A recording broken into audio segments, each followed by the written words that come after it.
You know, I just watched some videos and I listened to some pastors, and I'm just, as always, perplexed by certain things. And I speak about it a lot on this website and in person. And sometimes it makes me feel like I'm talking about it too much. And that might be true. Only you can answer that. But I want to really put this away once and for all. And I hope to convince you to put this away and to really get a grasp on it. And I will always start off with the same concept: is if you hear what I'm saying and you find it to be kind of maybe not correct, maybe you disagree with me, go look at it. Do your own research. Prove me wrong, because if I'm wrong, I really want to know. So the question really is about the law, the Torah, and the Talmud. What really was Jesus and Paul railing against? Now, to understand all of this, we got to start by understanding that the word law is really not the right word to use. It is a translation from the Greek word nomos to English. And then we have to ask ourselves then, okay, well, why did the New Testament writers even use the word nomos to begin with? It was simply put, because there was no Greek word which closely matched the meaning of the Hebrew word Torah. Nomos was as close as they could get. Now let's think about this word Torah. The word Torah basically means a set of instructions, ordinances, commands. It's a guide. Inside of it are what the Hebrews would call mitzvahs, commands. And for the Hebrew, it is a set of commands to live his or her life by, to have, and I've went over this before in Deuteronomy, a blessed life. It's a guide. That's what it is. Now, nomos absolutely means laws. It means civil law. And it's truly a misfortune in translation to use. Now, here's a good example of what I'm talking about. Let's look at the word for the book Deuteronomy. Deuteronomy is Greek for second law. That's what it means. However, the actual Hebrew name for the book is Devarim, which means words. Now, do you kind of see that distinction there? The second law, before you even read the book, it tells you the second law. Oh, okay, so this is all about law. And law kind of seems harsh, doesn't it, right? But then when you look at the other Hebrew name, words, it's like, okay, what does that mean, words? Well, Moses is giving a narrative to the Leviticus. He's trying to define it for you. Now, can you kind of get a distinction there between the use of words? Now, Jesus and Paul, they never spoke against the Torah.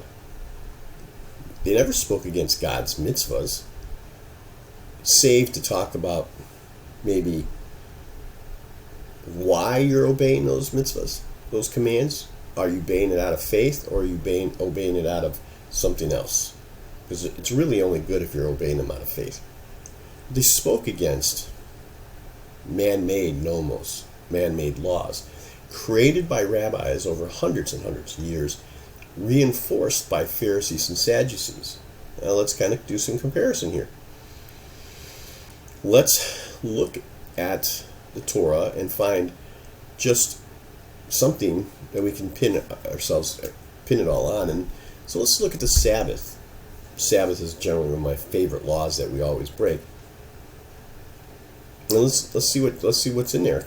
And to be honest with you, in the Torah, yeah, there are multiple instances of talking about the Sabbath, but a lot of them are just simply repeats of the same thing.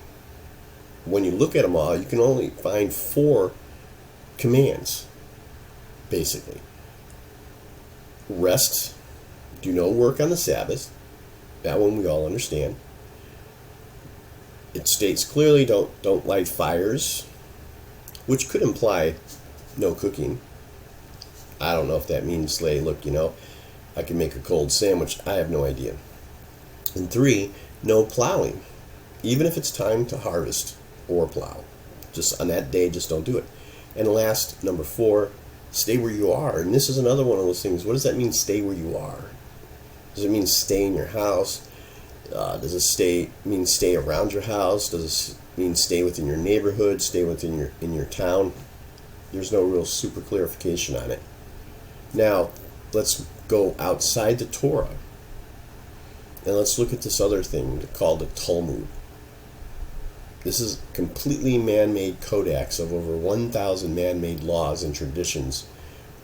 Inside of it, one will find 24 chapters. Now let me repeat that again.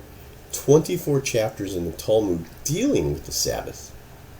That's kind of nuts, huh? And it deals with such things as writing, erasing. Don't understand that one. Tearing something. Driving or even riding in vehicles. Shopping. Using the telephone. Turning electrical devices on and off, which means flipping a light switch off and on. Again, cooking, gardening, and so on. In total, the Talmud adds, again, this is always worth an emphasis, 39 categories defining work well beyond what's found in the Torah. So if we go back to what I was talking about a minute ago, and we look at something like it says no rest on and no work, then they start defining, well, what does that mean, work? What could be considered work? And they start defining it and adding, to it. And we see that, well, okay, 2,000 years ago, 3,500 years ago, when these were handed down, there was no telephone, there were no computers, there were no light switches, there were no cars. So it's adaptable. As we advance in our technologies and stuff like that, you can add to it, to the point where you can say, don't turn lights on and off. Yeah? Don't use a computer and don't use a telephone. Don't turn on a TV set. Things like that. 39 categories. Man-made interpretations of those 4 categories that I mentioned that came out of the Bible.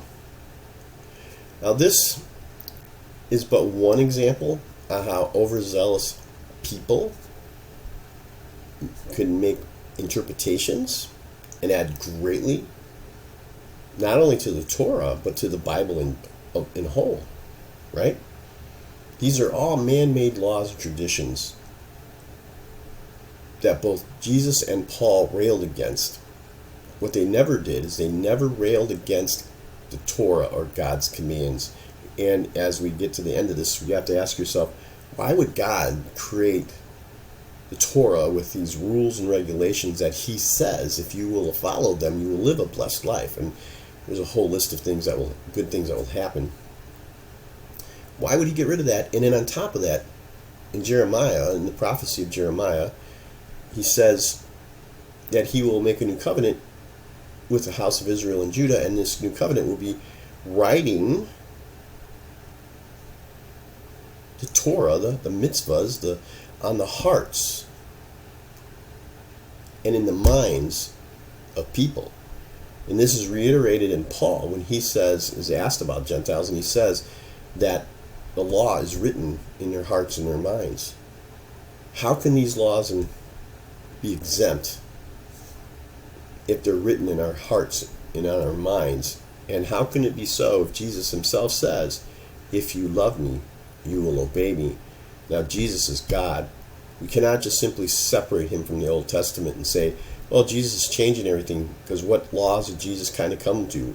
Well, not really many if you think about it, but he did just continuously emphasize the Old Testament. He never, ever created anything new in addition to it. He did kind of expand on the laws, but he didn't add a great amount to it. There was no need to. Why? Because God made them, and they were perfect. Simple as that. I hope that makes sense to you. Please, let me know what you think.